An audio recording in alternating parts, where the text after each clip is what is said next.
This is me, Dave Roberts, on the fantastic Meridian 107 FM. We've got the guests in tonight. Love it when the guests come in tonight, especially this one. The guest that we have every single, once a month, isn't it? We have Mr. Derek Shelmerdine. Now, I've just got to make sure that these microphones are going to work properly. Try that one, Derek. It's great to be back, Dave. Is that working? Are we there? Try that one. That's that one better. Oh, dear, that's working now, is it? Every week, your voice catches me out because you've got such a big, booming voice. Hey. So, what are we doing this week then, Derek? Psychedelia. Mostly the British psychedelia, because they were two quite different scenes. Yeah. Although the British scene did grow out of the American psychedelia. I mean, a lot of it centres around drugs, and particularly acid, LSD, or as Albert Hofmann in 1938 synthesised for the first time, lysergic acid diethylamide. Try saying that after you've had 4 pints. And the word psychedelic itself came back around 1956 when British psychiatrist Humphrey Osmond was writing a letter to Aldous Huxley. We'll get into the beat writers very shortly.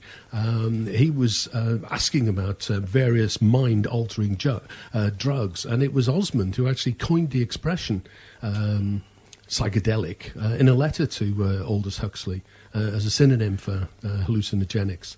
Now, there's the main difference, I think, between American and British psychedelic music was that the British one was used quite whimsical lyrics. I mean, we're getting into some of this. You think of Syd Barrett and some of the Pink Floyd's early songs, really very whimsical. But psychedelic music itself, what it looks to do is replicate the whole hallucinogenic experience. So you've got a lot of effects going on. Some we'll hear in some tracks tonight. Time signature changes. So, you know, the old favourite 4/4 with the occasional 3/4 waltz time was well augmented by all kinds of weird time signatures and speeding up and slowing down. Keyboards became very much a part of the whole psychedelic thing. And distorted guitars were one of the signatures. And also the use of exotic instruments, things like sitars were very, very popular. And it starting really back in the late 50s, a guy called Ken Kesey, who might well know as the author of One Flew Over the Cuckoo's Nest. He was working... but not so much with the CIA, but he was working as a part of a CIA-funded experimental program where they were testing out the effects of hallucinogenic psychoactive drugs to see how they might be able to use them, I guess. And he was working in the Menlo Park Veterans Hospital where these experiments were being carried out, and a lot of that was used as the background for the Cuckoo's Nest. And the other thing Ken Kesey is well famous for is that he had a bus that he drove across America in the mid-60s. And that was very much Paul McCartney's inspiration for the Magical Mystery Tour. See, very much the beat writers is the fore in this. And Allen Ginsberg, who's never far away from the action in any of these things, he came to London in May 1965 to do a reading at Better Bucks in London. And a month or so later, he was at the Albert Hall doing the International Poetry Incarnation. And it was essentially a sort of beatniks meets hippie culture. And it was considered to be very much one of the first British happenings. And you see now, 65, it's all starting to happen. In America, it kicked off a little bit sooner there. The Charlatans started a residency at the Red Dog Saloon in Virginia City. And it's very much seen as one of the real forerunners of these psychedelic bands and experiences. And over in the UK, around about the same time, the Kinks released See My Friends, which is often thought of as an early psychedelic single because of the arrangement and the use of sitar. But the birth of psychedelic rock is often credited to Ken Kesey's first acid test, where the Warlocks played at a gig in Santa Cruz. These acid tests, at the time, must be remembered that acid was actually completely legal in America. And what Ken Kesey would do, often absorbed into sugar lumps, would hand out acid at these gigs. And they became quite notorious as the acid tests. Usually the Warlocks later became the Grateful Dead. They were often providing background music. And a couple of weeks ago we were talking about Giorgio Gomelsky and the Crawdaddy Club. Well, he pops up here as well now. This is 1966. And there was a band called the Ingos formed, and Giorgio Gomelsky met them, liked them, and thought, ooh, I like these guys.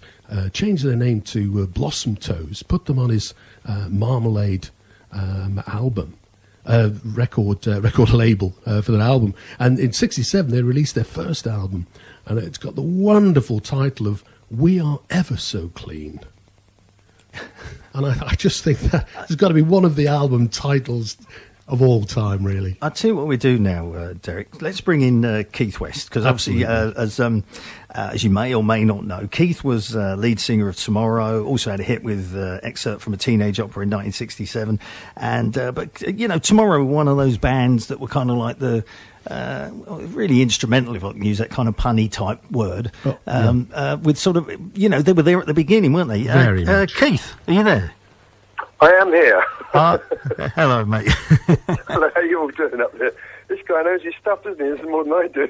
Mr. Derek Shelmerdine is his name. He's very good, and I actually mentioned that to him. I said, he'll probably tell you something that you don't know. He probably will too. Yeah. Obviously, we don't remember too much about it. It's 50 years ago, so yeah. We're having such a good time. All right. I'll tell you what we're going to do, because Derek can't actually hear you at the moment for some strange reason. I'm not quite sure why. I'll tell you what. Should we just play a record first of all, Derek, and then we can. What one did you want to play first up? Well, this is the time that Pink Floyd really started to kick off. So I thought a couple of tracks blended together off their first album, Bike and Interstellar Overdrive, would give a real feel for what psychedelic music in 1967 sounded like. This is the Floyd and Interstellar Overdrive. That's the way to end a track, isn't it? It certainly is. That is psychedelia. Keith, does that bring back happy memories? Kind of, yeah. Yeah, the UFO Club, yeah. We used to be in a residency there, and Pink Floyd used to play there too. Arthur Brown, everybody sort of played down there. Yeah. It was all the hippie. That was a real deal club. Yeah. I mean, did you were playing there? Did you see the Floyd play as well? Yeah, we were. If you look at Joe Boyd, who was we were his favourite band down there, because they took to us like duck to water. I mean, the Move tried playing down there, and they just booed them off basically, and they didn't think they were real. So they took to us. They liked us. So we had a residency there pretty much, and we did all kinds of mad things down there. Yeah. And this was the UFO Club, did you say? Yeah, it's a very famous club. Joe Boyd, if you can get anybody's interested, Google that and give you all the information on that club. That was the main hippie club around London, definitely, yeah. There was around House, the Middle Earth, we did all those, but the UFO was our kind of club. Yeah, the UFO really was the one where it was all out, wasn't it? It sort of opened towards the end of 66, didn't it? Yeah, that's right. And we were actually called, when Joe Boyd first booked us, we were called the In Crowd. That's right. And we were still doing our sort of soul stuff, but we changed the name pretty much overnight, actually, when Twink joined. And we went, I think it's Junior, the bass player who sadly died recently, just said, what about Tomorrow? I mean, wow, what a great name. So that's kind of stuck. That was an easy one. And the rest of the year, that's all in Joe's book, which he called My White Bicycle, after our Tomorrow single, Oh, it's a brilliant single. Thanks. Didn't Steve Howe and Twink join when you were the In Crowd? Yes, the original guitarist left, and I was recommended by somebody I knew that Steve Howe was looking for a gig, and we hit it off straight away. And as soon as he joined, I just signed him up straight away. As soon as he joined the band, everything changed completely, because this guy, I mean, he's an incredible guitar player. He could do anything on the guitar. So we used to just let him loose. I mean, I'd walk off stage for a couple of minutes sometimes, and the band would just be jamming. And that way, we started with that kind of free-form stuff over in Miami, where we had a dancer called Susie Cream Cheese, used to come up and do this kind of crazy wild dancing. Susie's had a light show going, so it was all, very exciting. Was that the Frank Zappa Susie Cream Cheese? Yeah. Amazing. Yeah, Frank Frank, he liked the band. He used to come down and see the band. And I met Frank Zappa at John Lord's flat, who was a mate of ours from Deep Purple. And Twink was spending time around there as well. So it was a very small clique around that area, basically. We were all friends and mates. Yeah, I can imagine. It sounds like a lot of name dropping going on, to be honest. But at the time, you drop away, Keith. We don't mind. You drop away. There was only sort of 8 or 9 bands that were doing anything at that time, and we were all kind of mates. So Keith, at the time, I mean, you've probably been asked this hundreds of times, but did it actually feel like you were doing something different, or were you just enjoying yourself? We did. It did feel like they were doing something. There was like a bit of a change going on around. You could the 3-minute single sort of thing had changed, and you had more free time in the studio, basically down to the Beatles. It was men in white coats down there. 3-hour sessions and 2 sides mixed, down and out, and they changed all that. They were allowed to stay longer. They were making so much money for EMI, they could do what they liked. So they would have their own special lights in the studio. I mean, when they used to finish the sessions, we were at Abbey Road. We used to go down and look in the studio after they'd gone, and touch the guitars and stuff.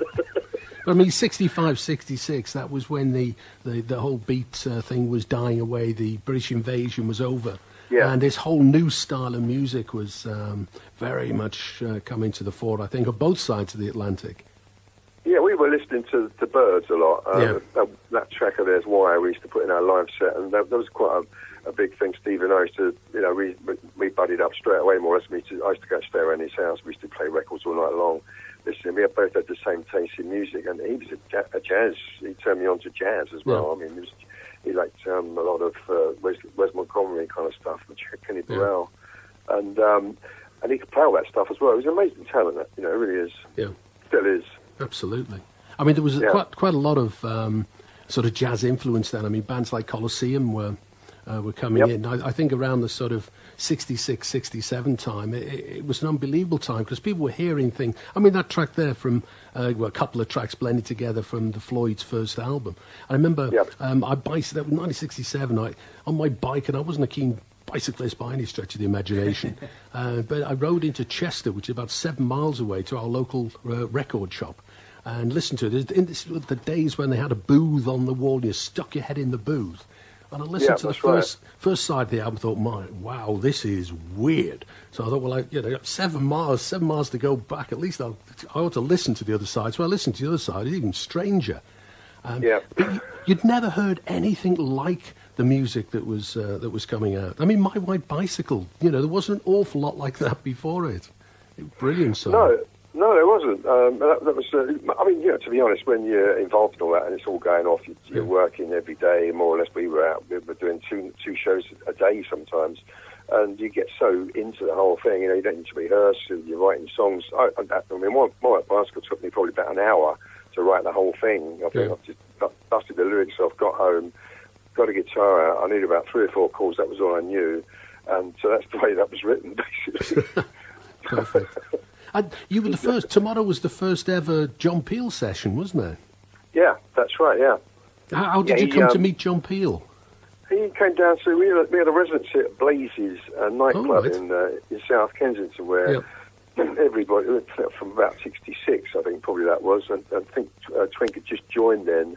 I think we were probably still called the In Crowd there initially, but we played there, I think, every Friday, and so everybody was in there, the Who, Beatles, Kinks, managers. Brilliant. It was a kind of place where everybody went, basically. Absolutely. Jimi Hendrix did his first gig there. I was there that night. I saw John Lee Hooker there, and Bob Dylan was down, the Birds were in there, and met the Birds and all that kind of stuff. So it was, it was a very small club, tiny little club, but very trendy for people to go down to. Yeah. We got signed there by EMI. Brian Morrison, their manager, brought EMI down. We got signed up there, basically, and the producer, Mark Wirtz. Yeah. Brilliant. And the involvement with Teenage Opera, is it right that you were still with Tomorrow at the time when you recorded the Teenage Opera? Yeah, the producer of Tomorrow's producer of Mark Wirtz. He produced My White Bicycle. He's a German sort of whiz kid at EMI, arranger, conductor, very talented musician.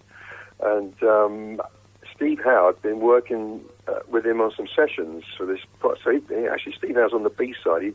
He's playing the sort of Dwayne Eddy theme from Teenage Opera on the B-side. Right. So he said to me, this guy, he likes your lyrics. Would you be interested in writing something with him? So I said, yeah, okay. So I went out to Mark's flat, and he played me this backing track, and said, what can you do with that? So he went off for lunch, and he came back about an hour or two later, and I'd finished it all. And that was it, basically. I sang it in the studio for a demo. They liked the voice and wanted to keep it. So my manager at the time said, okay, why don't we just put it out and see what happens? Yeah. Keith, how did you come by the lyrics? Because they're not... I mean, did they actually really mean anything, or did you just write them to feel good around the music? No, I think he said that he had this character in his mind, so he gave me a title, and I'd written similar stuff with Tomorrow when I used to work in London, and written about characters I worked with and stuff like that. So I knew where he was coming from, and it was a classic, you don't know what you've got till you've gone sort of lyric, everybody loves you when you're 6 feet underground. That was the sort of concept of the thing I hung on to the lyrics. So, but it was quite dark. I mean, one of the verses is, like children standing around a grave, I thought at the time they were going to say, no, you can't do that. But they let me do what I liked on it. So, I didn't think it would sell anything at all. We put it out as a risk, really, I think, and it went bonkers, obviously. Well, I can remember my mother buying it. How about that, then? I really can. Can't say better than that. I really can, yeah. I can remember her buying it, yeah. Well, we were on. I was on tour with the boys tomorrow in Holland, and the phone went off in the hotel, and I picked it up, and it was Judy from EMI. She said, "Oh, Keith, I thought it was just better tell you sold 40,000 records today." Yeah. I said, "No, you're joking." She said, "You better get back here because they want you to do Top of the Pops, they want you to do this Simon D show and this, that, and the other." And I did all that out of the blue from working in a psychedelic band, suddenly into showbiz, jukebox jury, all that stuff, and it did my head in. I've got to tell you, for a while, it really did. Yeah. I didn't sign up for it. How did the other lads of Tomorrow take it? All your sort of... Steve was very supportive. The other two weren't so, but Steve's always been very supportive of everything I've done. The songs, when I was writing the songs for the band, he was very good, at turning them into something more interesting, and he never said, "Oh no, I don't like that." He was always very supportive. I probably couldn't have done it without him, to be honest, at the time, because I wasn't that confident. I just started writing, basically. I knew 3 chords on the guitar, and that was it. Yeah. Imagine trying to show Steve Howe, the guitar player that he was, what you've just written on a couple of chords. Yeah, well, it's D, then it goes to A, then it goes to, don't tell me E, So I was a bit embarrassed, but I never felt like that with him. That was great. Yeah, that's good. Brilliant. I tell you, look, we've been talking about My White Bicycle, haven't we? Should we hear it? I think we should. How did this one come about, Keith? My White Bicycle. We were in Holland. We were quite popular out there at some club, and a girlfriend of mine told me about these bicycles, these Provos, and these white bicycles that were in the town. They were free. You could just jump on them, ride around. A bit like an early Boris bike, then. Yeah, a bit like that, but it was free, and. They didn't get it past the council for some reason or the other, so somebody painted them all white. And I loved the idea of it, so I thought it was a great title for a song, and I just sketched it out, and I think I read it on the way back on the plane or something, the lyrics out, and it was done. And how many chords are in this one? There's one. It's basically just D major with a little bridge. If you listen to it, anybody could play it. Punk, eat your heart out. Oh, this is wonderful. It's what the band did with it, when I brought it in. Yeah, I was almost embarrassed to show it to them. But. Let's hear it. This is Tomorrow, My White Bicycle. Oh, that's the way to do it, isn't it? I love the reverse tape at the beginning and the end. It's brilliant. I love that. Yeah, we didn't know he was going to do that. When he played it back to us, we all went, yeah! It's interesting, really. Psychedelia was a very short-lived experience. I mean, Tomorrow released that on May the 12th, 1967, and in October 67, the UFO closed. And interestingly enough, that was on the 6th of October, and in America on the same day, there was the death of Hippie March in Haight-Ashbury, and around that time, October 67, Melody Maker ran a piece called Who Killed Flower Power? and 10 years after released their first album on the 27th of October, because rock got to a sort of back to basics then, didn't it? It did. I mean, I thought it would last a bit longer, to be perfectly honest. We were putting out some, not everybody was all love and peace. It wasn't going to last forever, obviously. Music can't change the world. You always think it can, but it can't actually. It always goes back to the norm, unfortunately. Absolutely. But it was a great period, and there was a lot of experimentation going on, which was really good. Absolutely. And everybody was trying to do something different. All the bands, a lot of them jumped on the bandwagon. Obviously, they weren't really psychedelic bands. Small Faces Move, etc., and all that. But they why not? I mean, they jumped on it and started wearing all the stuff from Granny Takes a Trip. We've been wearing that stuff for ages. I think we were the first band to probably go into that shop and buy clothes out of there. Yeah. And start wearing them. And I've actually got some jackets here. And I've obviously grown quite a bit because they're tiny. I mean, there's a 34-inch chest on the jacket. Comes to all of us, mate. Keith, the next time I see you, I want you to model them. All right. I can't even get it. I can't even get the sleeves off. But that shop was a good. I did the posters in there, obviously, for us as well. Nigel Weymouth, John Pierce was doing the tailoring. That was a big part of the whole scene as well. People forget.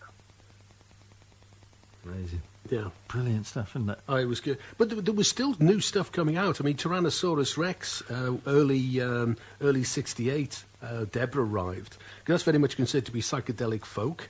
So, it was still going on. Because you stayed together, I think, did Tomorrow split up in April 68? Was that about right? I'm not exactly sure, but I mean, the pressures got too much. I was working Teenage Opera, promoting that, and I felt sorry for the band. And when we used to get booked out, obviously, there was featuring Keith West on everything because that was hopefully sell more seats. So, you can't blame him for doing that, but it wasn't working. It was a big mistake for me.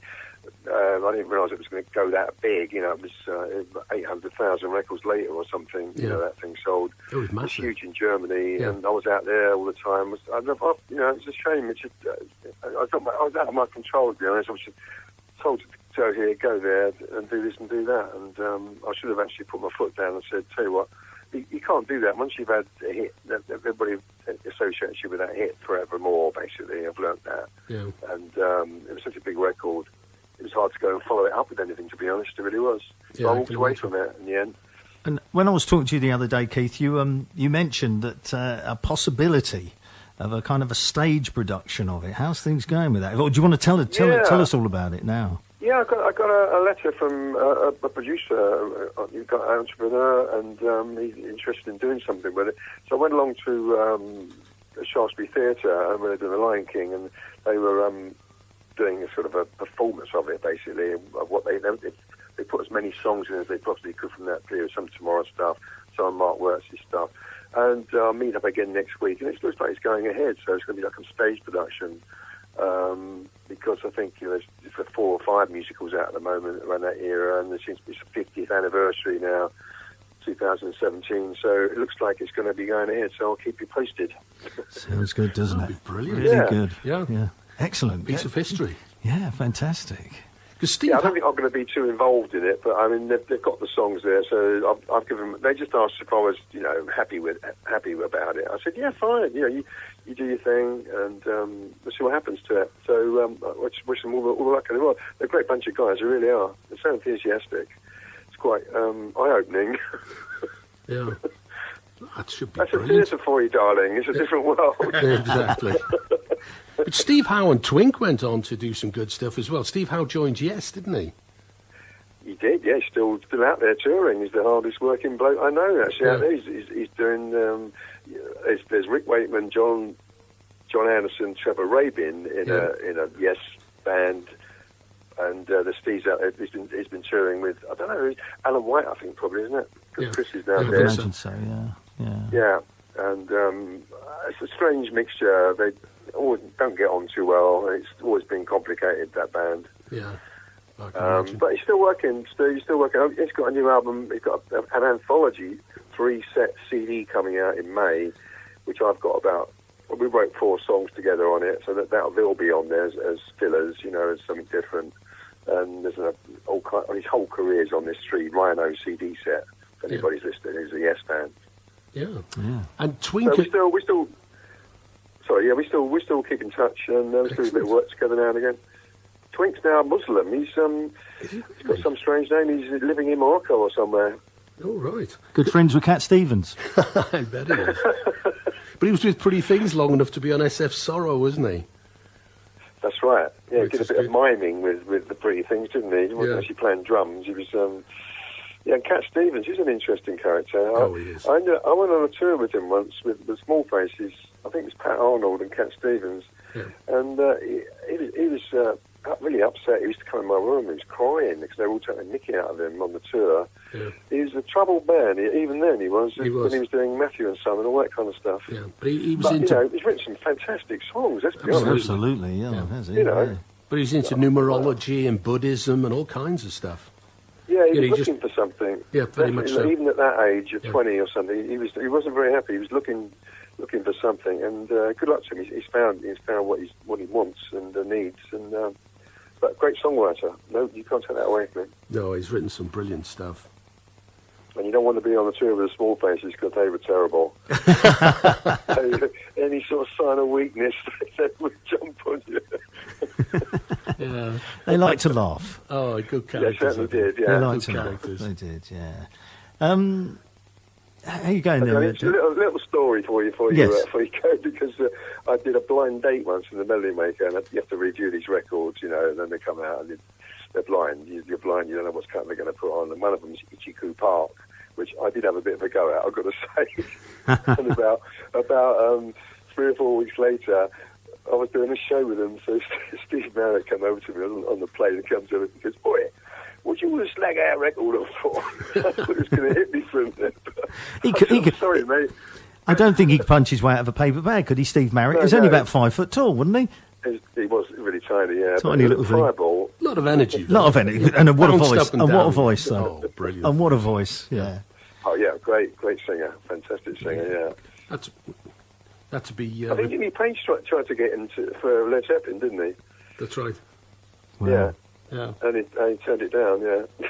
I know, several people turn that job down. You think now they sort of look back and think, well, maybe that wasn't the best decision I ever made in my life. I can remember bumping into Jimmy Page in the Giacondo, I think it was called, in Charing Cross Road. It was a little Italian cheap sort of coffee bar. Yeah. And he was doing sessions at the time. He said, I love your record, Mark Parsley again. He said, I'm starting a new band actually. I'm rehearsing this afternoon. Do you want to come down and listen? So I went down to the marquee where they were rehearsing down. It was Robert Plant was auditioning. And they were bashing out this stuff. And at the time, I stayed for about half an hour and wandered off and had a coffee. And thought, my God. Unbelievable. I never knew they were turning everything that big. Right. Now, Keith, Amazing. I'm just going to say something a little bit. Do you remember the time that me and you were sitting on the beach in Spain? I do. And I said to you, you've got to write all this down in a book. Now Yeah, what I want to know is, have you started it yet? I did start. Yeah, I have started. I don't know which format to do it in, but I need a bit of help, I think, to sort of get it all down. But Yeah. I started recording. I was looking at a voice recorder, so I'm starting from day one and moving on. And someone needs to come and edit it all down, obviously, make it interesting. So I'm sure it'll but sell. I will do it definitely. I'm sure it'll sell. Yeah. Oh, Yeah, without a I shadow hope of a so. doubt. It definitely will. Keith, I'm sorry, mate, but time has beaten us. No, brilliant. It's been Don't forget absolutely. March the 31st, by the way. Yeah, well, yeah, I'll be there. Don't you worry. man. Thanks a lot for being on the phone. We've had a great time. It's been lovely hearing all the stuff that you've kind of gone through and you've been talking about. It's really great. Yeah. That's No, it's great pleasure, to mate. meet you, Pleasure. Keith. You too. You come down to Walking on the Hill. We will do. I'll give it a good plug before the end of the show, and I'll be Right, there. brilliant, You know mate. I'll be there anyway. Oh yeah, definitely. Yeah, looking forward to it. All right, mate. Fantastic. Okay. Cheers. Thanks a lot, Keith. Speak to you soon, Dave. Bye, Okay. mate. Keith. Cheers, mate. Bye. Cheers. Keith there, Keith West, of course, from former chap from the former frontman from Tomorrow, and of course the excerpt from the Teenage Opera. Yeah. Who could forget that one? They still play it all the time. Absolutely. Still play. I wouldn't say he makes a living out of it, but he earns enough to keep him in sort of beer and biscuits. Exactly. Not quite cigarettes Absolutely. now. Yeah. Yeah. We've got one record to finish off with, Derek. What are we going to do? Well, we thought you couldn't really have a psychedelia look without Jimi Hendrix. and this is a track off his first album, I Don't Live Today. Of course, and you'll be back after the 10 o'clock news with what happened on this year throughout the years.